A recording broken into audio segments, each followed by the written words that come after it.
வணக்கம் சகோதர சகோதரிகளே. இன்னைக்கு நான் எங்கே போயிட்டுருக்கேன் பார்த்தீங்கன்னா, தூத்துக்குடி மாவட்டத்தில் இருக்கக்கூடிய தருவைகுளம் பக்கத்தில் இருக்கக்கூடிய வரலாற்று சிறப்பு மிக்க பட்டின மருதூர் ஊருக்கு தான் நான் போய்கிட்டு இருக்கேன். வாங்க போகலாம்.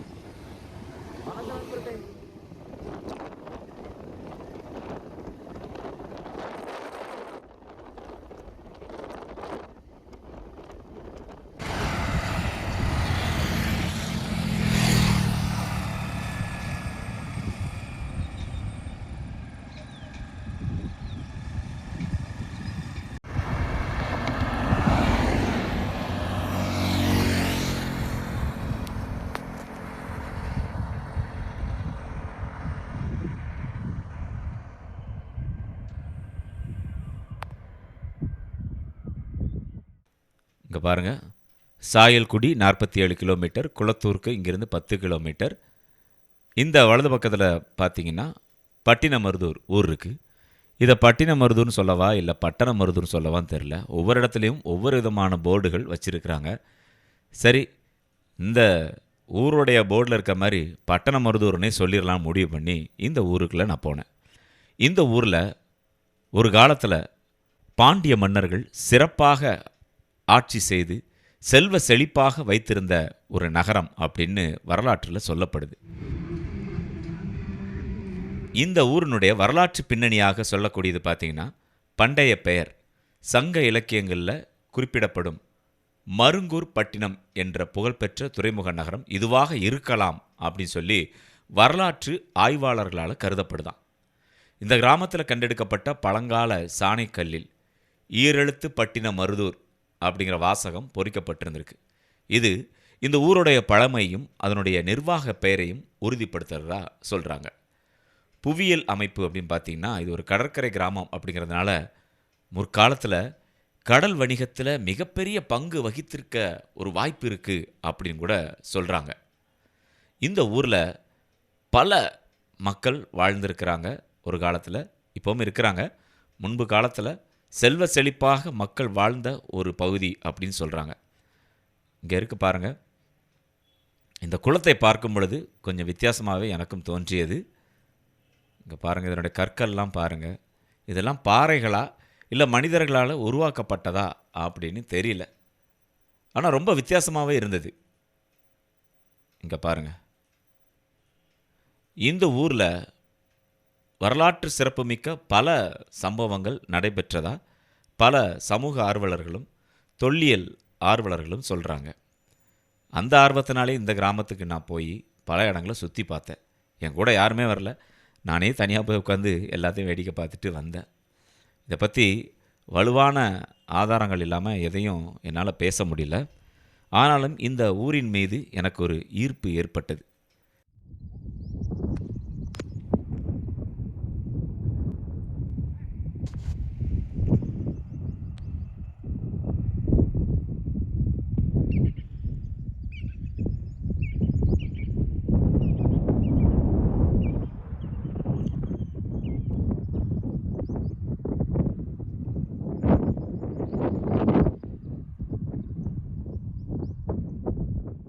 இங்கே இருக்கக்கூடிய பாறைகள்லாம் ரொம்ப வித்தியாசமாக இருந்தது நண்பர்களே.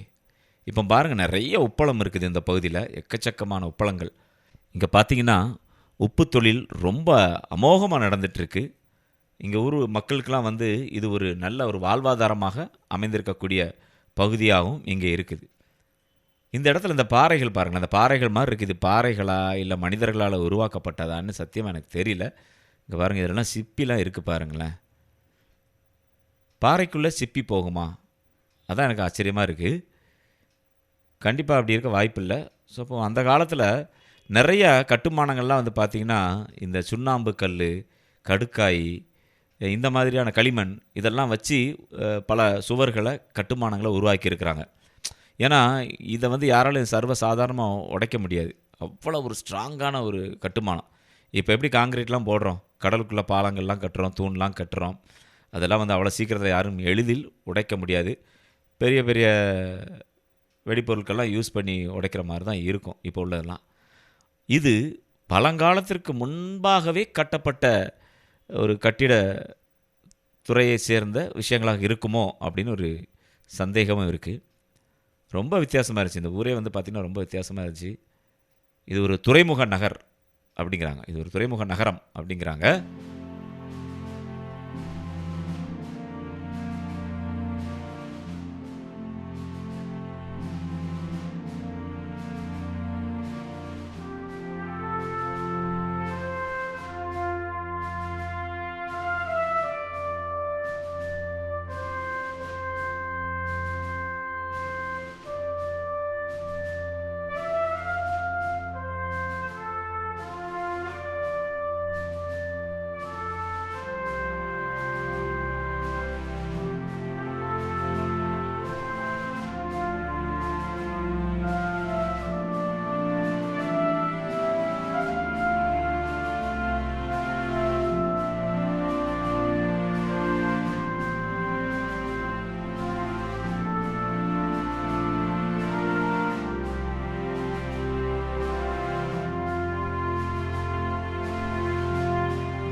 சரி, இங்கிருந்து கடற்கரை எங்கே இருக்குது பார்க்கலாம் அப்படின்னு எனக்குள்ள ஒரு ஆர்வம் இருந்தது. ஏன்னா, இந்த பகுதியில் இருக்கக்கூடிய கடற்கரைலாம் ரொம்ப அழகாக இருக்கும் அப்படி சொல்லி என்னுடைய நண்பர்கள் ஒரு தடவை சொல்லியிருந்தாங்க. நானும் போகணும் போகணும்னு நினச்சிட்டே இருந்தேன். போகவே முடியல. சரி, இந்த முறை பார்த்துடலான்ட்டு போனேன். அங்கே போய் பார்த்தா ஆள் நடமாட்டமே இல்லை. என்னடா இது, யாராவது இருப்பாங்க, இதை பற்றி ஏதாவது கேட்கலாம் தெரிஞ்சுக்கலாம் அப்படின்னு பார்த்தா ஒரு ஆடு மாடு கூட இல்லைங்க அங்கே. அந்த அளவுக்கு அப்படி வெற்றிடமாகவே இருந்தது. இங்கே பாருங்க, கடல் உள்ளே வந்து கட்டிடங்கள்லாம் உடஞ்ச நிலையில் இருந்துச்சு. கடற்கரையில் கைவிடப்பட்ட கட்டிடங்களும் நிறையா இருந்துச்சு. இங்கே என்ன இருந்ததுன்னு எனக்கு சரியாக தெரியல. யாருக்காவது தெரிஞ்சால் கமெண்ட்டில் சொல்லுங்கள். ஆனால் அந்த கடற்கரையில் வச்சு நான் ஒரு ஆட்களை கூட நான் சந்திக்கல நண்பர்களே. ஏன் ஒரு ஜீவராசிகளையும் சந்திக்கல. ரொம்ப அமைதியாக, அதே நேரத்தில் ரொம்ப எப்படி சொல்ல, ஒரு திகிலூட்டக்கூடிய ஒரு இடம் மாதிரி எனக்கு இருந்துச்சு. ஏன்னா நான் ஆல்ரெடி தனியாக போனேன்னு சொன்னேன் பார்த்தீங்களா. யாராவது துணைக்கு வந்திருந்தாலும் பேசுகிறதுக்கு கொஞ்சம் தோதாக இருந்திருக்கும். யாருமே இல்லாதனால அப்படியே தனியாகவே அந்த கடற்கரையில் நான் சுற்றி திரிந்தேன். கொஞ்ச நேரத்தில் அந்த கடற்கரை எனக்கு ஒரு பழகிடுச்சு. என்னன்னே தெரில, ரொம்ப அழகாக இருந்தது.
இந்த கரைகளில் பாருங்கள், பாறைகளாக பாருங்கள், ஃபுல்லாக பாறைகள் தான் வரிசையாக இருக்குது, அவ்வளோ தூரம் இருக்குது. இந்த கடற்கரையுடைய அமைதி எனக்குள்ளே ஏதோ பண்ணுச்சு அப்படி தான் சொல்லுவேன். ஏன்னா அப்படி ஒரு விஷயம். இந்த கடற்கரையில் அங்கே இங்கே நான் அலைஞ்சிட்டு இருக்கும்போது எனக்குள்ள ஒரு எண்ணம் வந்தது, ஒரு விஷயம் ஞாபகத்து வந்துச்சு. இது ஒரு கடற்கரை துறைமுக நகரம் அப்படின்னு சொல்கிறாங்க. அப்போ பல ஆண்டுகளுக்கு முன்பாக பெரிய வர்த்தகம் நடந்திருக்கும், அப்படி தானே? நிறைய கப்பல் வந்திருக்கும். கப்பல்னால் இப்போ இருக்கிற கப்பல் மாதிரி இருந்திருக்காது. பாய்மர கப்பல், தோணி, இந்த மாதிரியான கப்பல்கள்லாம் வந்திருக்கும் இல்லையா? அதுலேருந்து யாரெல்லாம் இறங்கி வந்திருப்பாங்க? எவ்வளோ பெரிய ராஜாக்கள் வந்திருக்கலாம், எவ்வளோ பெரிய கோடீஸ்வரர்கள் வந்திருப்பாங்க இங்கே வந்து வர்த்தகம் செய்வதற்காக.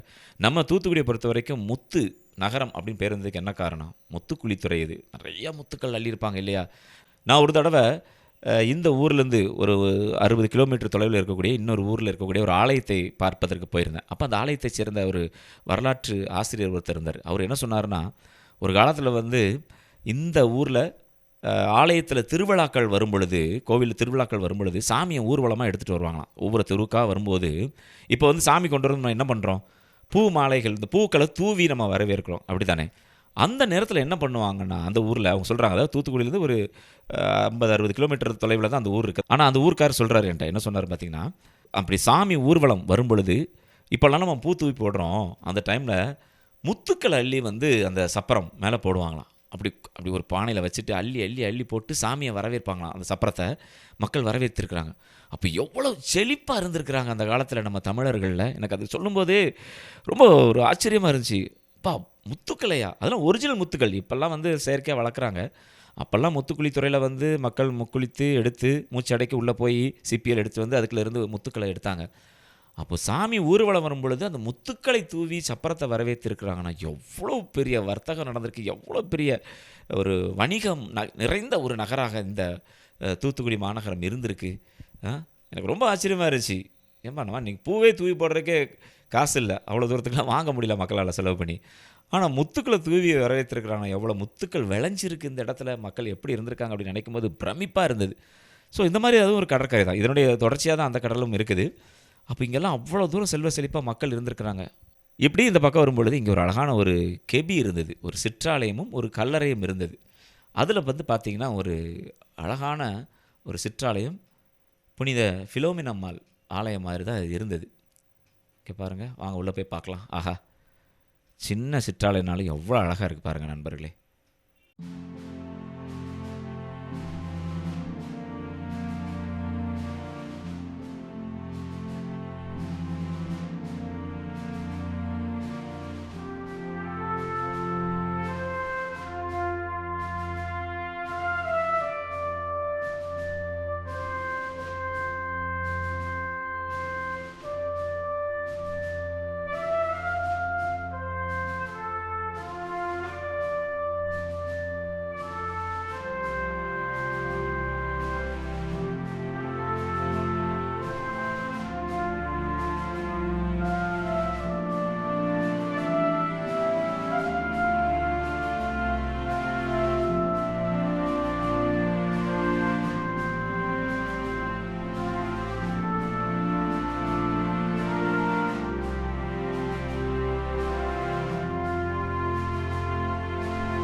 அப்படியே பார்த்துட்டு இங்கே ஒரு இது இருக்குது பாருங்கள். இங்கே சொன்னல ஒரு கல்லறை இருக்குன்னு, அதை பற்றிய ஒரு கல்வெட்டும் இருக்குது. சிப்பிக்குளம் பங்கைச் சேர்ந்த பிரான்சிஸ் அம்மாள் என்ற கன்னிப்பெண் இந்த இடத்தில் அகால மரணம் அடைந்தார்கள். அவர்கள் ஞாபகமாக இந்த கல்லறை கோவில் ஒவ்வொரு வருடமும் அசனம் நடத்தி வந்து கொண்டிருக்கின்றோம். 35 ஆண்டுகளுக்கு முன் இந்த ஆலயம் முற்றிலும் சிதைந்து போய்விட்டபடியால் மறுபடியும் இந்த ஆலயம் சிப்பிக்குளம் கீழ வைப்பாறு மக்களின் பெருமுயற்சியால் 1993ஆம் ஆண்டு பிரான்சிஸ் குதலைன், சிப்பிக்குளம் எம் சுரேஷ் இவர்களால் குழந்தை திரேஸ் அம்மாள் கோவிலும் குருசடியும் கட்டி முடிக்கப்பட்டு ரெவரன்ஸ் ஃபாதர் ஞானப்பிரகாசம் அவர்கள் முன்னிலையில் அடிக்கல் நாட்டி திருநிலைப்படுத்தப்பட்டது. இந்த ஆலயத்தின் விவரம் கேட்க வேண்டுமானால் சிப்பிக்குளம் பங்கு தந்தையை அணுகவும். இப்படிக்கு சிப்பிக்குளம் கீழ வைப்பாறு பங்கு மக்கள், நாள் 16/5/1993. பா, இங்கே பாருங்கள், ரொம்ப அழகாக இருந்தது. என்ன நண்பர்களே, இந்த காணொலி உங்களுக்கு பிடிச்சிருக்குன்னு நினைக்கிறேன். இந்த வரலாற்று சிறப்புமிக்க இந்த நகரை நீங்கள் வந்து பார்க்கணும்னு பிரியப்படுறீங்களா? தூத்துக்குடியிலேருந்து ஈசிஆர் ரோடு, நாகப்பட்டினம் செல்லக்கூடிய ஈசிஆர் ரோடு இருக்குல்ல, அந்த ரோட்டில் தருவைகுளம் ஊர் வரும். தருவைகுளுக்கு அடுத்த ஊர் தான் பட்டினமருதூர். அங்கேருந்து கொஞ்ச தூரம் வந்தீங்கன்னா இந்த கடற்கரையை பார்ப்பதற்கு ஒரு வழியும் இருக்கின்றது. அது வழியாக நீங்கள் 2 வீலர்லேயே வந்துடலாம் அழகா. இல்லை காரில் வந்தீங்கன்னா காரில் வரக்கூடிய பாதையை நீங்கள் இங்கே யார்கிட்டயாவது விசாரித்து கேட்டுட்டு வாங்க. எனக்கே கொஞ்சம் பாதெல்லாம் பயங்கர குழப்பமாக இருந்துச்சு, எப்படி வருதுன்னே தெரியல. விசாரிச்சுட்டு வந்தீங்கன்னா இந்த அழகான கடற்கரையும் இந்த பகுதியும் நீங்கள் பார்த்து ரசித்து செல்லலாம். மீண்டும் மற்றும் ஒரு காணொலியில் உங்களை சந்திக்கின்றேன். அதுவரை உங்களிடமிருந்து வணக்கம் கூறி விடைபெறுவது உங்கள் அன்புக்கு சொந்தமான அன்பு அறிவிப்பாளர் ஆர். ஜூடு. வணக்கம் அன்புள்ளங்களே.